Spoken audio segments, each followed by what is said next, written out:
If you've been around on this earth for a while, you have probably heard the term thrown out there. You need to just think outside the box. And I'm going to argue that we do that less and less today than we ever have in the past. Why? Because everybody likes to give us the ideas. Instead of us having to formulate them ourselves and to potentially come up with something new, we go with something that everyone else is doing because it's there and it's easy. I think as humans, we often close ourselves off from really great ideas simply because we have a status quo that we want to stick to. Everyone else is doing it one way. Why would I go upstream when everyone else is going downstream? Well, maybe there's a bear, downstream. You don't know. Maybe there's something that's gobbling you up when you float down the river. Maybe that's why you should go upstream. Sometimes having your own original thoughts can actually have amazing outcomes, and going against the grain can actually cause better results for you in the future. The whole point of this segment is to talk about basically changing the framework of your mind to look at things in a different way. And this really is revolutionary. I mean, it will change your life if you actually decide to take it on. And it is challenging. It's very difficult because it's hard to go against what everyone else is doing. And I'll go more in depth into that later because there's quite a few studies that demonstrate that point that, oh my gosh, we are very much in many ways sheep, we just go along with what everyone else is doing and oftentimes don't take the second we need to stop and say, is this right? Is this what I'm really supposed to be doing? Is this going to lead to the outcome I truly desire? Is this going to align with my values in life and actually get me to the point where I feel like I am completely in line with them, or is it going to rip me away from them? And so, that being said, we're creatures of habit. And some habits are great. Some habits are not. And some habits are formed simply because of the status quo. And I'm going to try and convince you in today's section and to just reinvigorate myself to remember that original ideas can be helpful. And thinking outside the box can be incredibly helpful. And it's worth doing. So, I talked about in the last episode this idea of I can't versus how can I, right? And that was based off of Robert Kiyosaki's book, Rich Dad, Poor Dad. And that was obviously a financial book, but he's talking about this idea that rich people don't say, I can't. They say, how can I? And that can be applied to every area of your life. And once you do that, you stop closing all these doors. Because saying I can't, it just shuts so many doors that actually would first off broaden your character and make you into a more interesting person, but also would make you into a more capable person. So you say I can't, and all these doors close because you've just automatically said there's no way this can happen. This is literally not a possibility.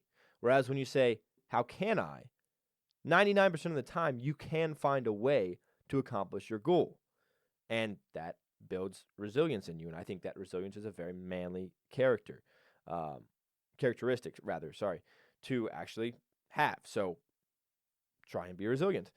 So with this idea of thinking outside the box, obviously I think it goes without saying that it's crucial as men throughout our lives to learn to adapt when things aren't working, to accept change when things are not working.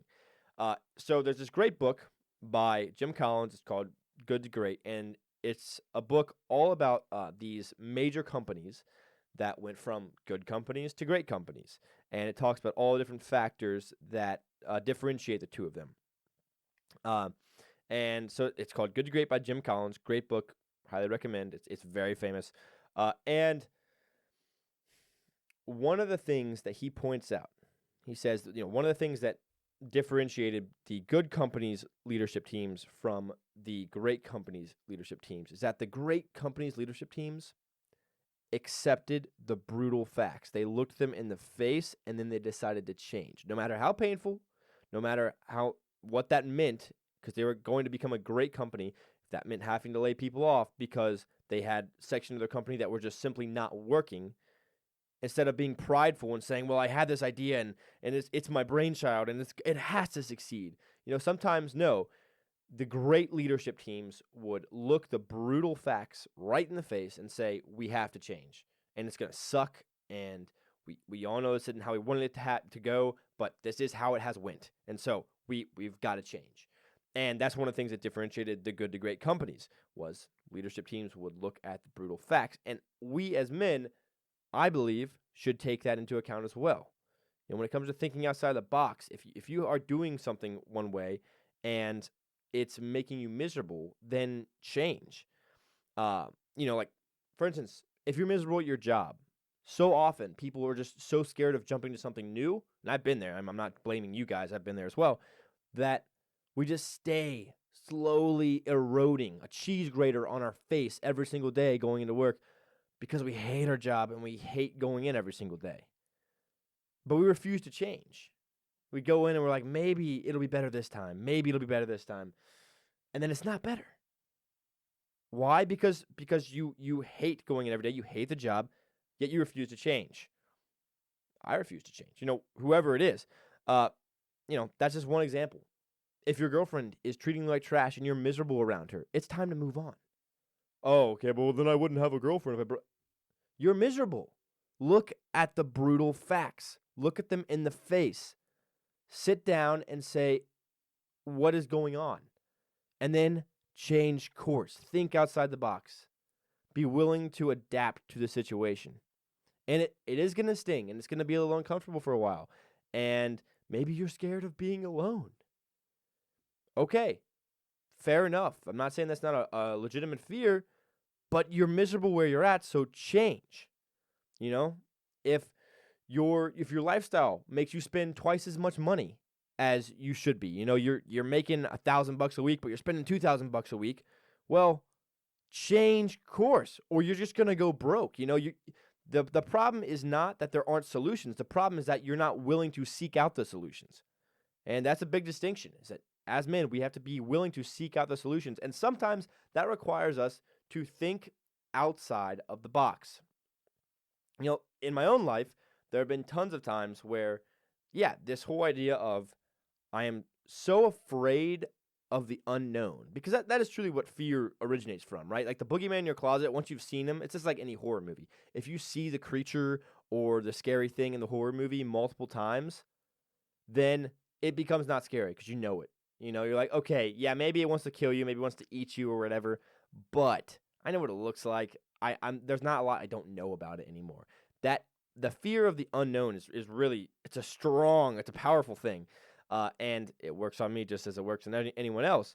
But there have been multiple times in my life where I have taken so long to change something simply because I was afraid of what might come next. And I think that's a pretty universal fear. But I will tell you, every time that I have made that leap and I have made the change, I look back and say, holy shit, I was missing this the entire time and I just wasn't willing to make the jump. So my challenge to you is make the jump. If you find yourself, in any area of your life saying, I am miserable here, this is not working for me, I feel terrible, change, make a change. Changing habits, it's hard. Changing lifestyles, it's hard. But it is possible. And I'm here to tell you, it is possible. I have made changes. I know of multiple men who I greatly respect, who have had to make massive changes in their lives in so many different areas. I mean, literally about any area you could imagine. But that really revolutionized how well their life was going. It may have been going, at 75% before, and now they are at 95%. Like things are going great, but it's because they had to make hard decisions, look the brutal facts in the face, and make changes.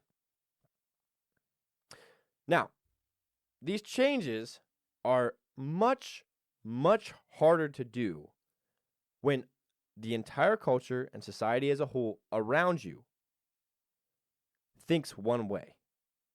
Breaking that current is so difficult. It used to be that everyone thought you had to go to a big box store, to get any household item or, even some foods and things like that. People thought you had to do that. Then Jeff Bezos came along. Amazon came along. Great idea. Brilliant company. Came along. Completely revolutionized that idea. Now, you want the spatula and you don't feel like going to the store. Guess what? 2 days later, or even a day later at this point, it could show up on your front porch. But that didn't just happen. Somebody had the idea, oh my gosh, we could create this online company that could get people things incredibly quickly and efficiently that would become an online marketplace. Amazon was born. That's what happened, an original idea. Everyone, at one point in time, believe it or not, thought the only way to travel 10 miles in a day was to, harness up your buggy to your horse, jump on there, ride it, hope to God the wheels didn't fall off, and, you'd get there and your ass would hurt super bad because you've been bouncing up and down the entire time for 10 miles. People thought that was the only way to be transported. And then Henry Ford came along in the Model T and completely revolutionized that. Because why? Because he thought, no, this isn't the only way. Horses and buggies, they're not the only way to be transported. There's a different way, and I'm going to find it. And he found it. And it revolutionized transportation forever. And I would argue for the better. I like horses, but I like my car for transportation a hell of a lot more. And so, these are just examples of ideas that had revolutionary effects on the culture, just completely changed things. But it took someone thinking outside of the box to actually create the change. And it's difficult, but people have been able to do it, and you can too. And I believe this is a podcast about making, leading men towards happiness, leading myself towards happiness, and all the people that are listening. Hopefully you get some tidbit of knowledge. And I'm going to argue that this is a very manly trait that should be put into your life because it can have major effects on the trajectory of your life and where it goes. And so think outside the box. I want to harp one more second on why it's so hard to change when everyone else is going one direction. So the other day, I was sitting at a red light. I was just driving along in the middle of the workday. I was driving, and my traffic going north was all stopped at a red light. Okay? And, I just like to watch things going on around me. I like to stay pretty present in the moment, trying to see what's going on about me. And guy in the left lane, it's red, completely red, and it's going to be red for a while, just starts to slowly creep up, right? And they're all at the white line. They're all at the white line, like where it says, basically you're supposed to stop right before it. So they'd all stopped perfectly before it. The guy in the left lane starts slowly creeping up, and just slowly. All of a sudden, the car in the right lane starts creeping up slowly. They just keep going, and then everybody else is doing the same exact thing. And I just thought, wow, the guy in the right lane had literally zero reason to start crawling up and start going forward. But the guy to the left of him was going up. So he thought, oh, I need to start moving because this guy to the left of me is moving. This must mean traffic's supposed to be moving.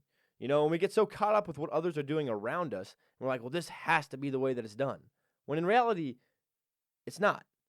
Now, an even more extreme example of this, I read a book a while ago that was decent. It wasn't like the world's most revolutionary book, but it was called Invisible Influence by Jonah Berger. And he talked pretty extensively on this idea of like social contagion, basically, where everyone thinks one way, and so you as an individual, it's very hard for you to combat that. But you can, but it's very hard to do. So he went in depth in the book about a study where they had a ton of paid actors go into a room, okay? And then they would have each session one non-paid actor, so just a regular person. So they've got all these paid actors that are supposed to act in a certain way, and then one non-actor that goes into the room. And obviously the non-actors, or the actors don't make themselves known, and so everyone just goes in there thinking, oh, these are just regular people, and we're all doing this study together. And so all these people are in a room, and there's an administrator who would basically give out the study. And so what he did, the administrator, is he gave each person an index card. On this index card, there were 3 different lines, each of them labeled. Line A, line B, and line C. All of them were vastly different lengths. Like one was like 4 inches, one was a half inch, and one was like 2 inches, okay? So just vastly different lengths, okay? And he gave everybody one of these index cards with lines A, B, and C on them. And then he handed out another card with a line on it. Just one line. Just one line. And it wasn't labeled or anything like that. And he went around the room asking people which line was on the second card.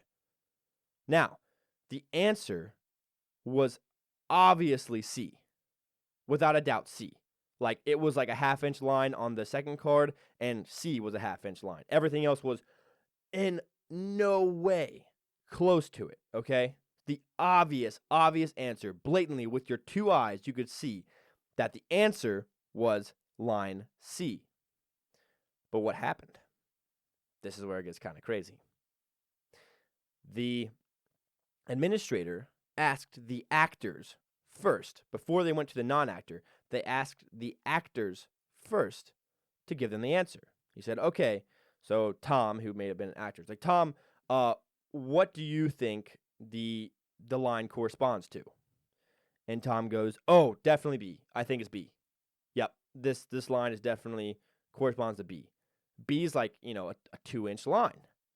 And C is like a half-inch line. So it's like they're obviously different. They're obviously, like, there's no way, just comparing them, there's no way that could be the correct answer. So the administrator goes around the room, and he's asking people all the way around the table, well, what do you think it corresponds to? And people would give, purposely, because they're actors, the wrong answer. And then lastly, he came to the regular person who was not an actor. And he said, okay, regular person, which line does the line on the second card correspond to? And that person, 75% of the time, answered line B. When the answer was clearly, to anyone with a brain, the answer was clearly line C. Now, what does this go to show? It goes to show that if everyone else around you is thinking a certain way and giving a certain answer, you have a much, much higher chance of thinking that way and not using your own rational abilities, not just looking at the line and standing up and saying, I don't know what all these other fools are saying, but the answer is obviously line C. Like, there is no way it's any of the other lines. But that doesn't happen. People, they decide not to be the shepherd, they decide to be the sheep, and they answer the easy, comfortable answer because how could I go against everyone else in the room? Maybe they are all right, and I'm just seeing things wacky. And it makes you second-guess things. But I'm going to tell you, don't second-guess yourself, Think outside the box, and if you have an idea that seemed a little whack, a little crazy, but you're like, it makes sense and it would work, then don't shy away from that idea, and don't throw it away just because everyone else is thinking a certain way. You may have stumbled upon something brilliant, a brilliant way to do something. So social contagion is a legitimate thing, and I guess this whole section is trying to tell you and myself that we should not be afraid to think outside the box. Social contagion is very real, as I have demonstrated, but you don't have to ascribe to everything everyone around you is thinking. And I think it's a very resilient way to live your life. It is a very adaptive way to live your life, because one of the great things, about thinking outside the box is that it allows you to not close the doors to the multitude of possibilities out there, and allows you to use your imagination, to use your creativity, and to create something completely new that can help tons of people, whether you're, not even yourself, people outside yourself. Because if you have a great idea and you're willing to share it and give it to the world, you can benefit so many different people. So my challenge to you is this: think outside the box. Don't be afraid to go against the grain. Try and be the shepherd, not the sheep. And I think that you're going to find your choices are much freer, and you are not going to be shackled to what everyone else is thinking. You will divorce yourself from just the group think and start thinking, okay, what is my think? What is the way I think? And then, I also will challenge you to always take a step back when you are about to make a quick decision, because a lot of times, if you don't check yourself, you will make a decision that the group would just make because it's the easy and comfortable thing to do. And I'll do it. I do it too. I'm not trying to blame anybody. It's a hard skill to learn, but the way to do it is to simply take that breath and I'm learning more and more when I talk about these things that the answer to so many of these things is just to actually pause and to be introspective and to think about something before you do it. Think about your choices before you actually act out and make them. So that's all I have to say on thinking outside the box. If you are someone who doesn't think outside the box, get a little uncomfortable. Be willing to get uncomfortable and have new thoughts and imaginative thoughts. It will open up a whole new horizon for you. Hope you enjoyed this section. Let's move on to section 2, a Pew Research Center study. Let's go.